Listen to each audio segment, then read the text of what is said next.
Hello students, welcome back to my YouTube channel. Students, आज हम जो आपका सब्जेक्ट है बिजनेस लॉ, उसमें हम पढ़ने वाले हैं एक नया टॉपिक जो कि है आपका चेक। तो प्रीवियस वाले वीडियो में स्टूडेंट हमने डिफरेंस पढ़ा था between promissory notes and bills of exchange. तो होप सो आपको वो लेक्चर समझ आया होगा। आज के वीडियो में हम डिस्कस करेंगे न्यू टॉपिक को, जो कि इसी का पार्ट है आपके यूनिट का नेगोशिएबल इंस्ट्रूमेंट एक्ट में कि चेक क्या होता है। तो हम डिस्कस करते हैं डेफिनेशंस ऑफ चेक को अकॉर्डिंग टू सेक्शन 6। तो डेफिनेशन ऑफ चेक ये किसके उससे है? सेक्शन 6। तो लिखते हैं section 6 defines a check as a bill of exchange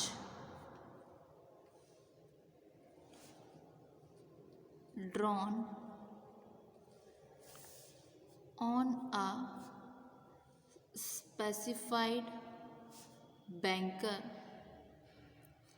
and not expressed to be payable otherwise than on demand. A check is also therefore a bill of exchange with two additional qualifications। ठीक है, first आती है it is always drawn on a specified banker। उसके अलावा it is always payable on demand.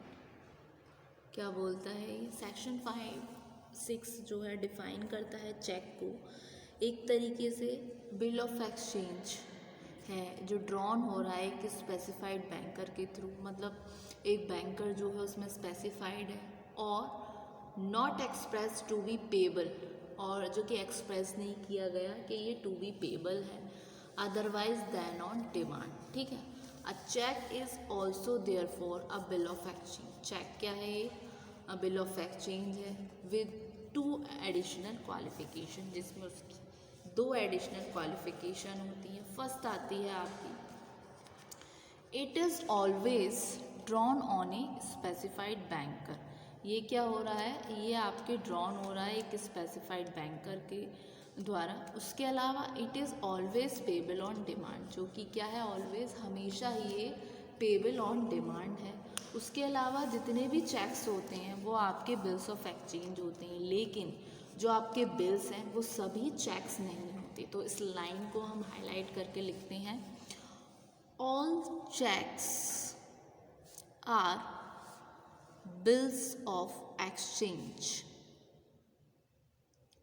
But bills are not checks.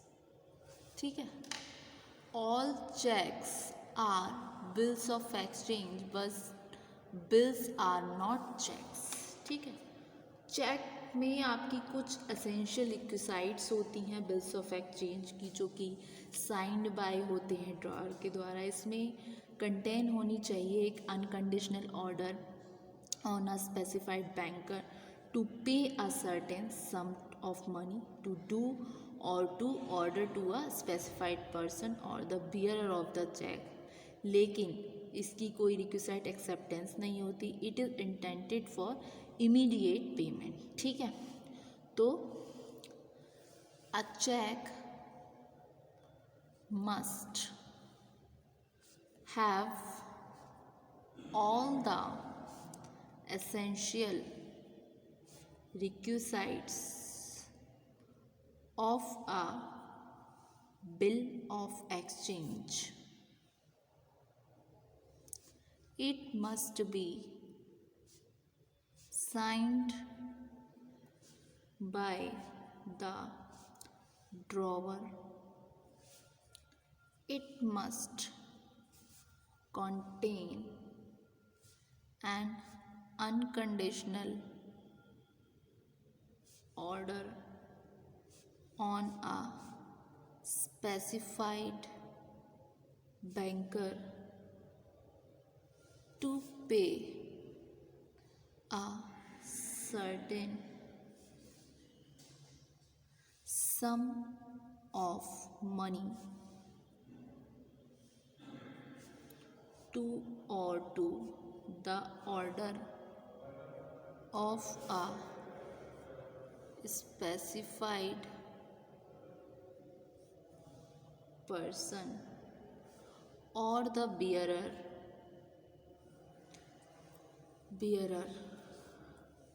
of the check, but it does not require acceptance as it is intended for immediate payment. जैसे कि आपने सुना होगा check के बारे में, क्या होता है, जैसे किसी के अकाउंट में पैसा है, उसको किसी पर्सन को देना है तो चेक बुक में चेक काट के दे देते हैं, सुना होगा। उसमें अमाउंट पे करते हैं, इतना अमाउंट है, उस पर्सन का नाम जिसके लिए वो मतलब दे रहे हैं, उसके ये होता है चेक का प्रोसेस। जब चेक का स्पेसिमेन समझेंगे तो आपको ये और ज़्यादा ध्यान से समझ आ जाएगा, ठीक है। उसके अलावा हम डिस्कस करते हैं स्टूडेंट, चेक में आपकी कितनी पार्टीज़ होती हैं। तो पार्टीज़ टू अ चेक, इसमें भी आपकी बेसिकली आपकी 3 पार्टीज़ होती हैं चेक में। एक तो आता है आपका ड्रॉवर, दूसरा होता है आपका पे। तो फर्स्ट कौन सा होता है आपका ड्रॉवर। ड्रॉवर कौन होता है, ड्रॉवर वो पर्सन होता है जो कि ड्रॉ करता है चेक को, एक तरीके से जिसको हम बोलते हैं depositor of the money in the bank, जो डिपॉजिटर होता है, ठीक है। उसके अलावा एक पर्सन आता है आपका ड्रॉई। ड्रॉई कौन होता है, ड्रॉई होता है आपका ड्रॉवर्स बैंकर, जिसके बिहाफ पर चेक ड्रॉन हो रहा है। उसके अलावा एक पर्सन होता है आपका पेई। पेई कौन होता है, वो पर्सन होता है जो कि entitle to receive the payment of a cheque, जो मतलब पेमेंट को रिसीव कर रहा है, ठीक है, जो एंटाइटल है कि वो रिसीव करे पेमेंट ऑफ अ चेक। तो इनको हम देखते हैं। फर्स्ट आता है आपका drawer.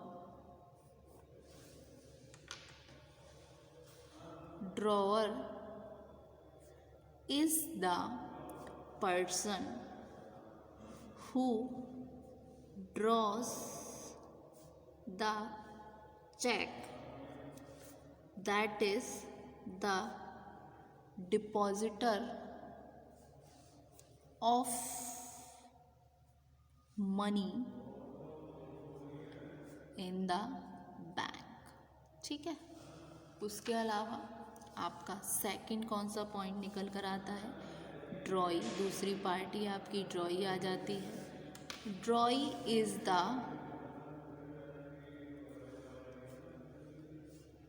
Drawers banker on whom the check has been drawn, ठीक है। फिर आपकी थर्ड पार्टी आती है जो कि है आपका पे।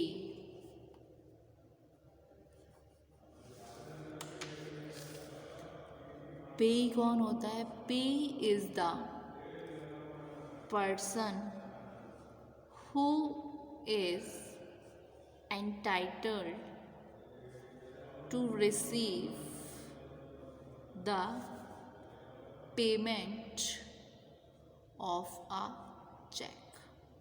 ठीक है, तो पेई हो गई ये। पेई वो पर्सन है जो कि एंटाइटल्ड है रिसीव करने के लिए पेमेंट ऑफ अ चेक। ठीक है, तो चेक क्या होता है? सेक्शन 6 डिफाइन करता है चेक को।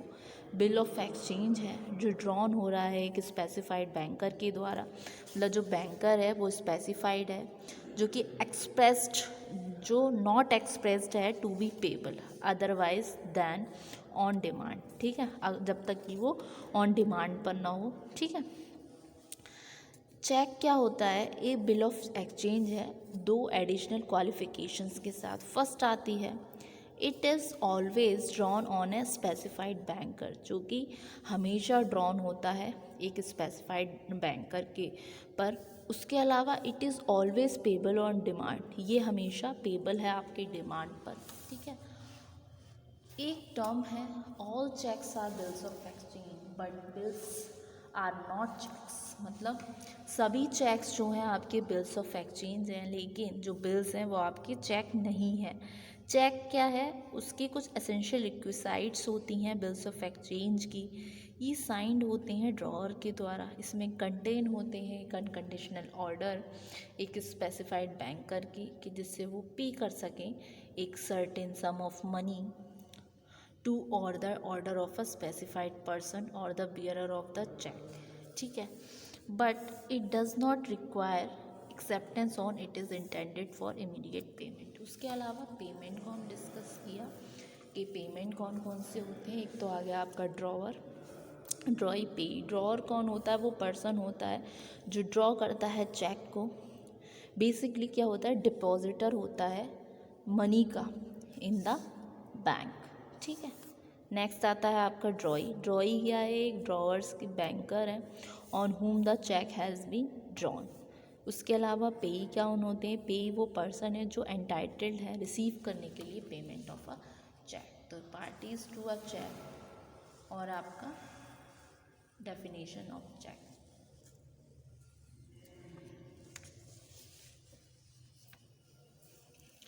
होप सो स्टूडेंट आपको ये लेक्चर समझ आया। Thank you very much.